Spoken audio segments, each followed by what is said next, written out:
میرے معزز سامعین ہو حضرات، السلام علیکم۔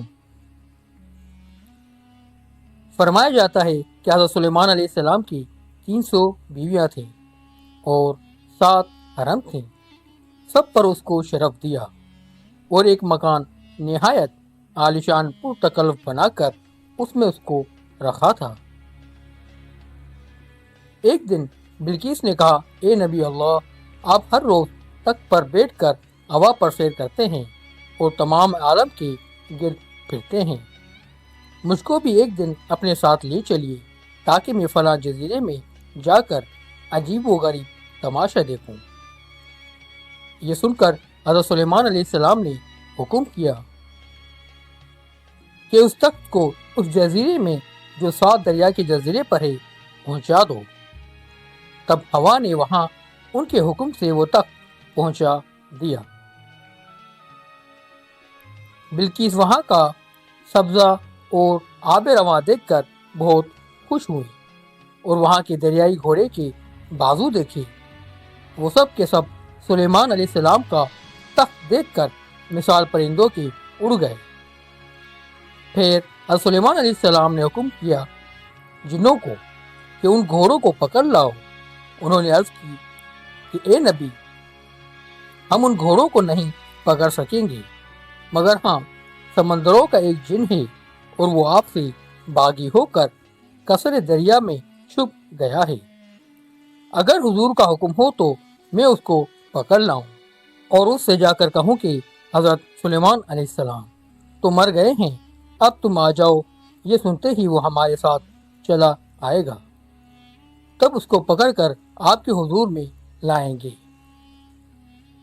اور پھر اس کے ہاتھ سے وہ گھوڑے پکڑے جائیں گے۔ یہ سن کر حضرت سلیمان علیہ السلام نے حکم کیا کہ وہ جن حاضر کیا جائے۔ چنانچہ بہت سے جن دریاؤں میں جا کر گرد عالم کے سمندروں میں پکارتے رہے اور یہ آواز دیتے رہے کہ اے جنوں، اب تم نکل آؤ، حضرت سلیمان علیہ السلام مر گئے۔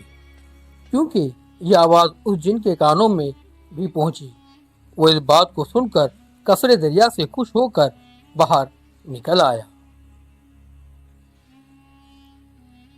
بس انہوں نے اس سے کہا کہ بھائی، اب ہم نے سلیمان علیہ السلام کے عذاب و سزا سے نجات پائی اور ہم کو چاہیے کہ ہم سب وہاں جا کر اس کی سلطنت میں دخل کریں اور خوب مزے سے رہیں اور اچھی طرح سے چین و راحت حاصل کریں۔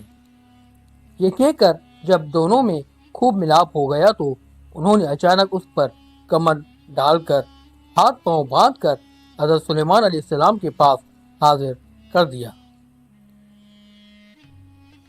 جب حضرت سلیمان علیہ السلام نے نظر غضب سے اس طرف کو دیکھا تو اس وقت سمندروں کے جن نے مارے خوف کے کہا کہ یا نبی، مجھ کو امان دو اور جان بخش دو، اور میں آپ کا فرمان بردار ہوں اور جو کچھ آپ فرمائیں گے اس کو بصر و چشم بجا لاؤں گا۔ یہ سن کر حضرت سلیمان علیہ السلام نے فرمایا، اگر تو اپنی جان بخشی چاہتا ہے تو دیکھ، فلانے جزیرے میں دریائی پرندے گھوڑے میرے واسطے پکڑ لا۔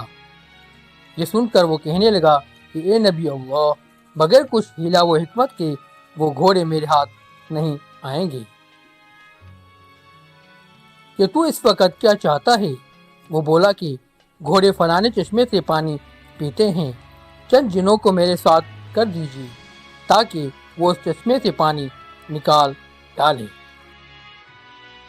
اور بجائے پانی کے اس کو شراب سے بھر دیں۔ تب وہ بمنزلہ پانی کے اس کو پئیں گے اور پھر اس کے پینے سے اس کو نشہ ہوگا، پھر اسی وقت اس پر کمر ڈال کر پکڑ لیں گے اور خدمت میں آپ کی حاضر کریں گے۔ پس حضرت سلیمان علیہ السلام نے جنوں کو سمندروں پر ان کے ہمراہ کر دیا۔ انہوں نے وہاں جا کر 40 گھوڑے دریائی پکڑ کر حضرت سلیمان علیہ السلام کی خدمت میں لے آئے۔ اس وقت عصر کا وقت تھا۔ حضرت سلیمان علیہ السلام گھوڑوں کی لطافت اور خوبیاں دیکھنے لگی، یہاں تک کہ عصر کا وقت بھی رخصت ہونے لگا۔ اسی وقت حضرت جبرائیل علیہ السلام جناب باری تعالیٰ سے خطاب لائے اور کہا کہ اے سلیمان علیہ السلام، تو دنیا کے مال و محبت میں ایسا مشغول ہوا ہے کہ نماز عصر جانے پر ہوئی۔ حضرت سلیمان علیہ السلام یہ الفاظ سنتے ہی فوراً سجدے میں گر پڑے اور زاروں زار رونے لگے اور استغفار پڑھنے لگے۔ فرمایا جاتا ہے کہ اللہ تبارک تعالیٰ نے فرشتے بھیجے، آفتاب ٹھہر گیا، اس کو ڈوبنے نہ دیا، یہاں تک کہ حضرت سلیمان علیہ السلام نے وقت پر نماز عصر پڑھ لی، تب آفتاب غروب ہوا۔ اور یہ بھی فرمایا جاتا ہے کہ حضرت سلیمان علیہ السلام نے ان گھوڑوں کے پر کاٹ ڈالے، پھر ان کے پر دوبارہ پیدا نہیں ہوئے، اور اسپیتازی انہی کی نسل سے ہیں۔